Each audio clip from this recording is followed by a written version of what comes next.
Hi guys, welcome back to my channel. Today we are doing a video I'm very excited for. We are doing an autumn cozy mystery, cozy reads video recommendation. These are all books that I absolutely adore and they all take place during fall season, or they have some kind of like spooky, supernatural, autumn theme to them in some way or another. Alright, so our first book is called Murder Outside the Lines by Krista Davis. It is part of the Pen and Ink mystery series, which I checked this one out from the library, but I do have the coloring crook here, so this is kind of what the general look of the series is. Really fun. They all have like coloring book covers. The Pen and Ink mystery series is absolutely a favorite of mine. I'm starting to read some of Krista Davis's other series and I am enjoying them, but this is still my favorite. Basically, our main character, Florrie Fox, she helps manage a bookshop that also sells coloring books, and she herself is actually a coloring book artist as well, so some of her coloring books get sold in the shop, and she's constantly sketching different scenes and like suspects and stuff throughout the mystery, and like referencing her sketchbook, which I find to be a really fun, unique element to the plot in general. I think that's really fun because I know a lot of people will set up like their crime boards or take notes on things, but she actually will sketch things to remember it, which I think is a cool like part of her character. So this particular one, Murder Outside the Lines, basically she is having a psychic come to the shop to like basically talk about her book and like everything, and she comes to the shop, the psychic does, and she is in a frenzy. She's really freaked out and she claims that she's just seen these feet sticking out of a rolled up rug and being like loaded into a truck or something, which is obviously very alarming. And so Florrie tries to take control of the situation because she's got a store packed with guests to see this celebrity psychic author, and she calls her boyfriend, who is the sergeant of the police force, and is like, hey, this happened, we don't actually, like, they walk outside and they don't actually find a body or anything, but they're like, she claims she saw these feet sticking out of a rug, like she's really freaking out, can you come check things out? And he does. However, they don't find anything, so it's kind of strange, but she's so determined that she did see this, and they're kind of questioning, was this actually something she saw? Did she make it up for a publicity stunt? Was it like a vision that she had that she's confusing for reality in some way? So it kind of has a little bit of a supernatural element to it. But it's just a really fun mystery. I love this series. I think Florrie is a really awesome, relatable character. I love that she's like an artist. Her book, the bookstore setting, is a great kind of bookish element to it if you enjoy bookish cozies. And this particular mystery does take place during Halloween, as well as having the famous psychic and everything, which kind of gives it a little more of a spooky vibe to it. So absolutely recommend this as my first recommendation for this video. Our next book is called A Spell for Trouble, an Enchanted Bay mystery series. This is book 1 in the series, and it's by Esme, Addison. I just actually picked up book 2, which is called A Hex for Danger. Currently there's only 2 books out in the series. This one did come out last year. A Spell for Trouble I did check out from my library, but this is the one I do actually own a hard copy of. So A Spell for Trouble in the Enchanted Bay mystery series, it takes place in a North Carolina town, and this town is like any other town basically, except there's a long history of supernatural families, especially like mermaids in the area, which I think is really cool. And as you can see from the second book in the series here, there's actually like a mermaid statue and everything, as well as an adorable puppy. So this is a supernatural cozy mystery, which is why I thought it'd be a good pick for kind of an autumn cozy mystery fallish read. Our main character, Alex, she hasn't been to Bellamy Bay in North Carolina for over 20 years. Her father's kind of forbidden it and kind of cut her off from her mother's family after her mother's passing. But she kind of decides to visit them on a whim after hearing from them, and she's surprised to find out that they're actually really nice people, and they run like an apothecary there where they sell these really potent like balms and different like skincare, like healthcare kind of products and things, and they have a pretty good reputation in town, even though they've been kind of accused of like magic and witchcraft over the years. Or rather, they're like magic healers who are supposedly descended from mermaids. However, Alex doesn't really believe this. She's like, there's no way, that's not possible.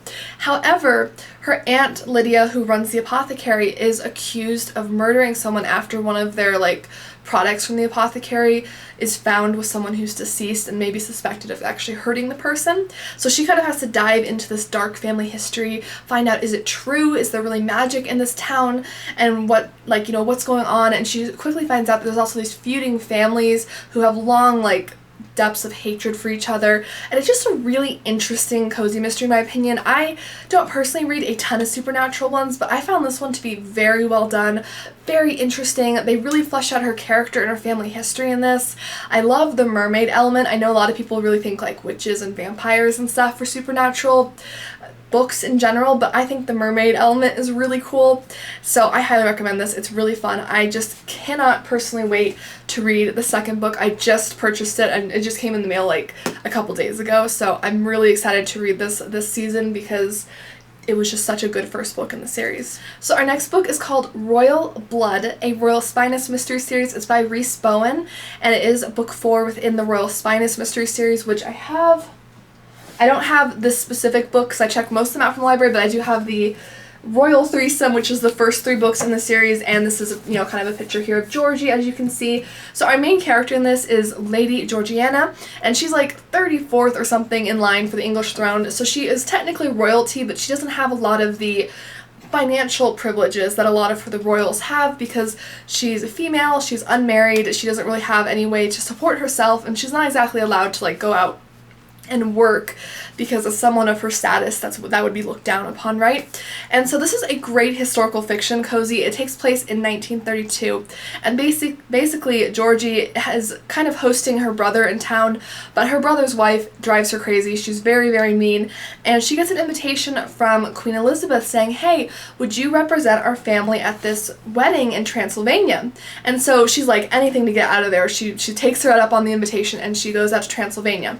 So the reason I picked this for this video is because of kind of that dark Transylvania theme. As you can see from the cover, it just screams like fall and like Halloween, kind of creepy reading to me, which I personally love. So she's at this wedding in Transylvania, which of course is the legendary home of vampires. There's some creepy, unsettling elements, but she's like, okay, whatever, it's gonna be fine. I'll represent the royals.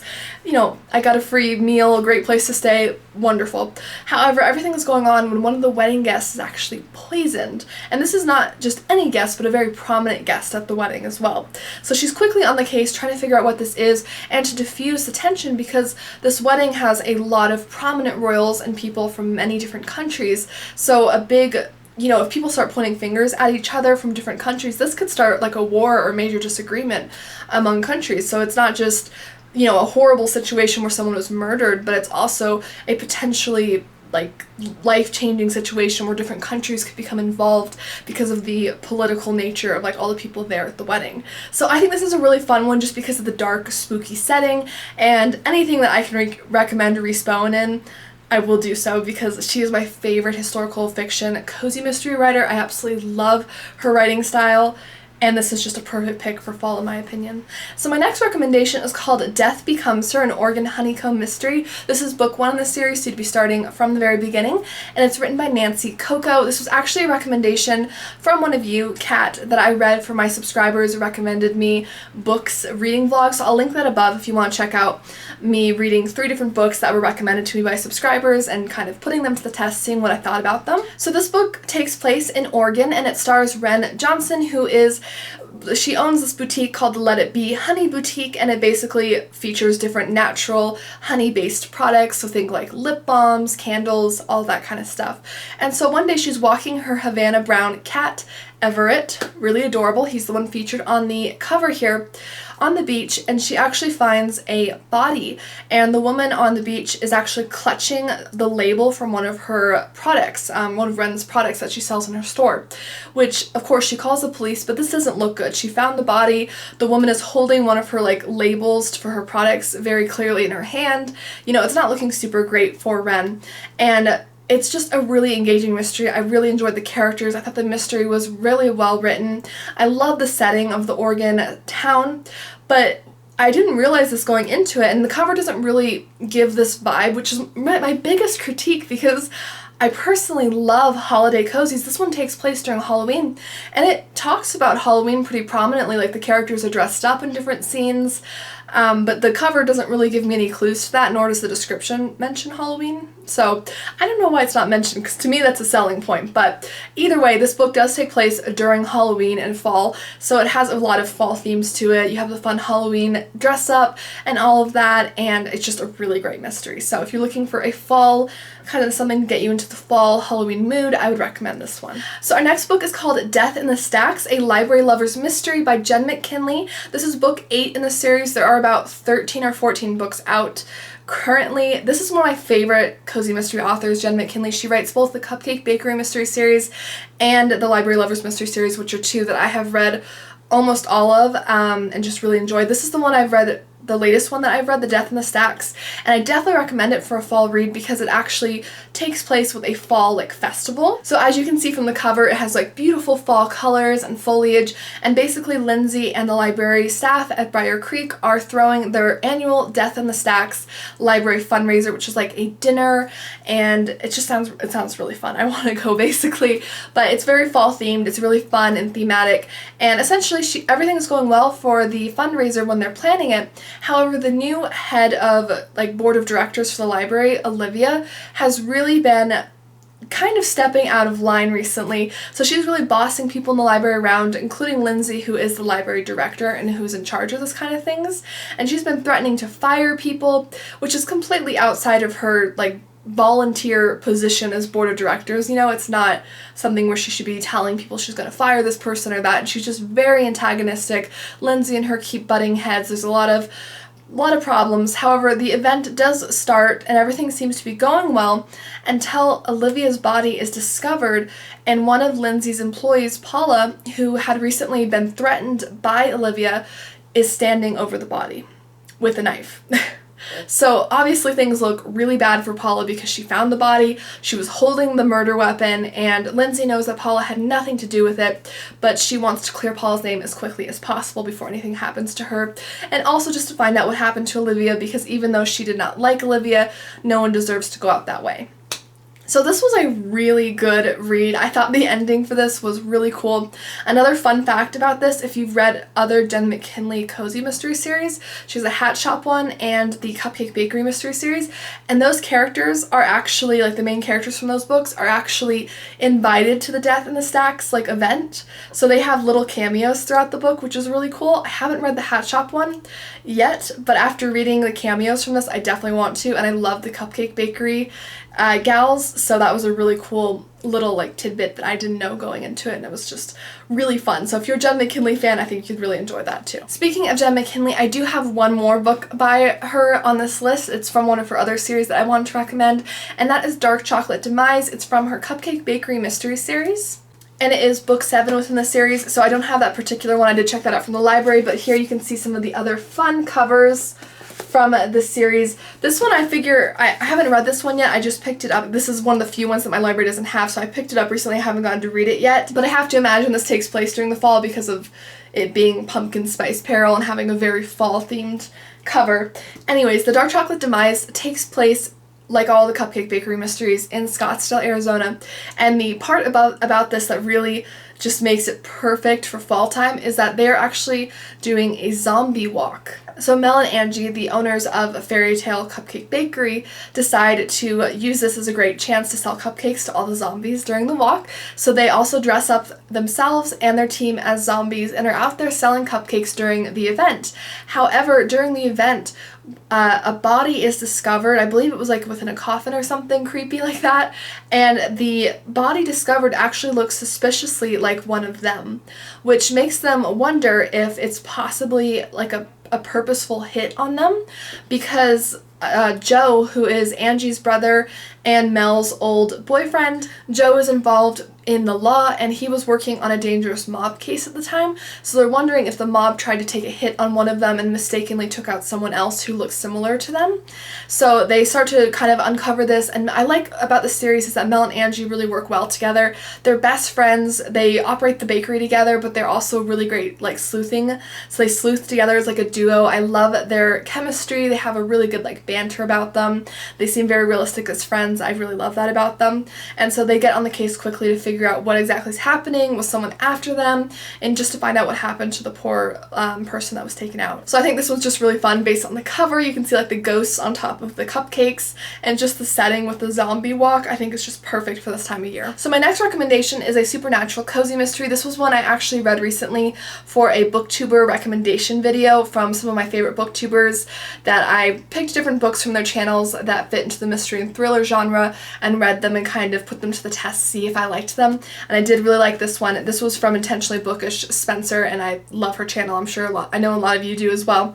This one's called A Potion to Die For. It is a library book, so I'm covering my library's name since it has my town in it. I will pop a full picture on screen so you can really look at the cover better. But this is written by Heather Blake. It is the first one within the Magic Potion mystery series, and this is a really fun mystery. So I'm not the biggest supernatural cozy fan, but this one really did the trick for me. Our main character's name is Carly, and she runs a potion store, and basically these are like natural potions that she puts like a special family ingredient into, and she can make especially like love potions. That's kind of what she's known for, is matchmaking love potions. However, a fun caveat with her potions is that they can't force anyone to do something, so you have to be susceptible and like willing to make the potion work when you drink it, essentially, which I like. I don't like it when the magic is so uncontrollable that kind of dominates the plot, at least in my opinion. So anyways, Carly is making potions, and one day a body is actually found within her potion store, and they are also like clutching a potion bottle. So this isn't looking very good for her. However, she insists that she had nothing to do with that, and that none of her potions are like lethal in any way anyways. Like, they're love potions, they're potions to help you sleep, you know, to help you relax, like nothing, you know, nefarious in any way.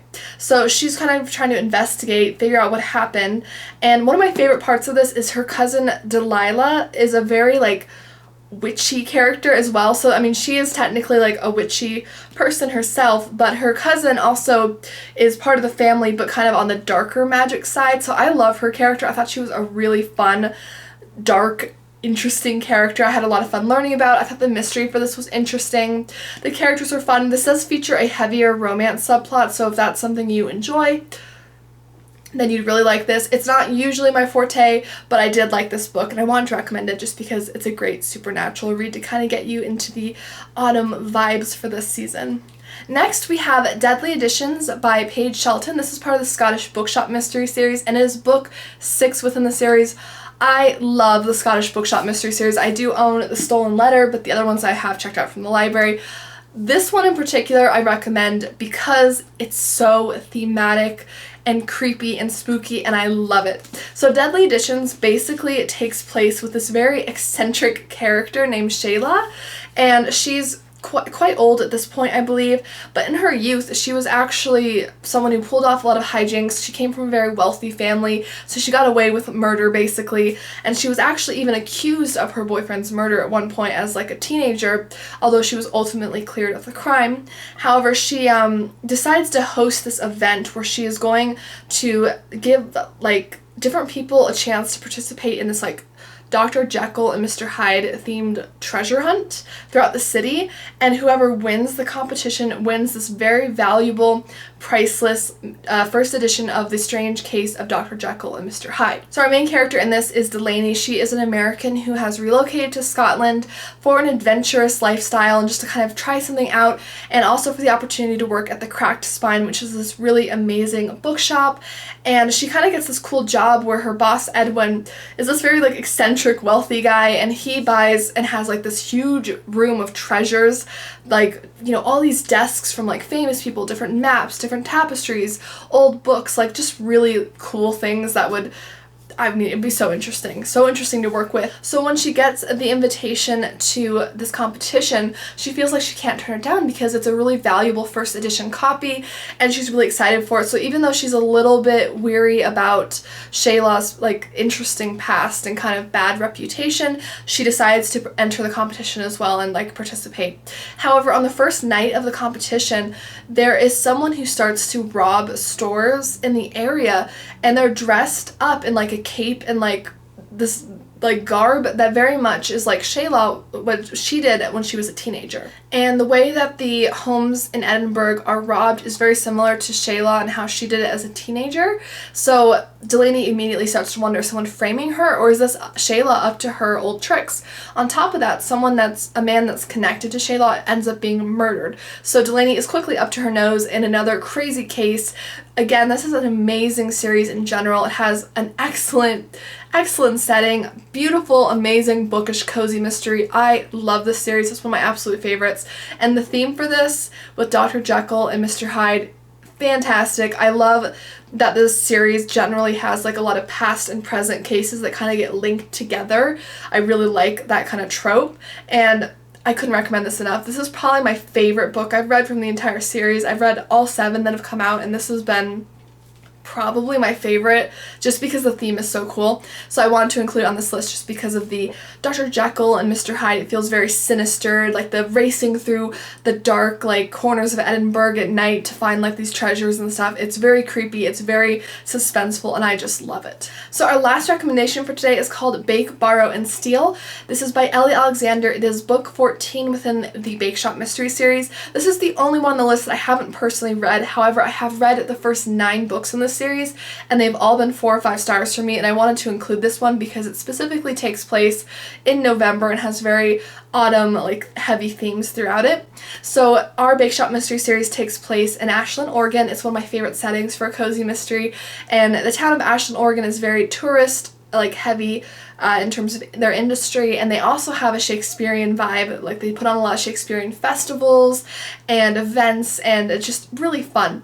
So our main character Jules, she works at her family's bake shop called Tort with her mother and other employees there, and they are actually invited to this museum who just recently discovered Shakespeare's lost pages, which of course is a huge discovery being how well known Shakespeare is. And so they invite the Tort Bakery to cater the event with like an Elizabethan themed feast and also like this chocolate display. And so Jules is very honored, very excited, and loves like the Shakespeare theme, of course. So she's very excited. She starts putting all of her effort into making the displays and everything. And they get to the museum, everything gets set up properly, so she starts to feel like she can finally take a breath.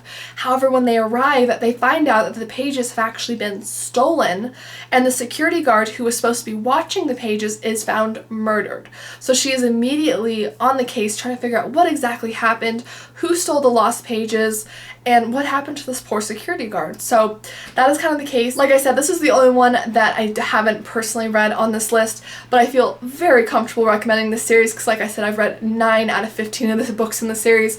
They've all been amazing reads, so I can't imagine this would be anything less, and I just loved the theme for it and wanted to include it for our fall list. Alright guys, that wraps up our video today. Thank you again for watching. Please let me know, did I miss any of your favorite fall cozy mystery reads? Are you a fan of any of these books or series that I mentioned today? And let me know down below what you would recommend to me for fall reading. I'm always looking for your recommendations. Thank you again for watching, and don't forget to hit like and subscribe. I do upload videos every single week, especially videos that feature cozy and like mystery reads. So if that's your kind of thing, I hope you will hit subscribe, and thank you again for watching. I'll see you guys soon. Bye!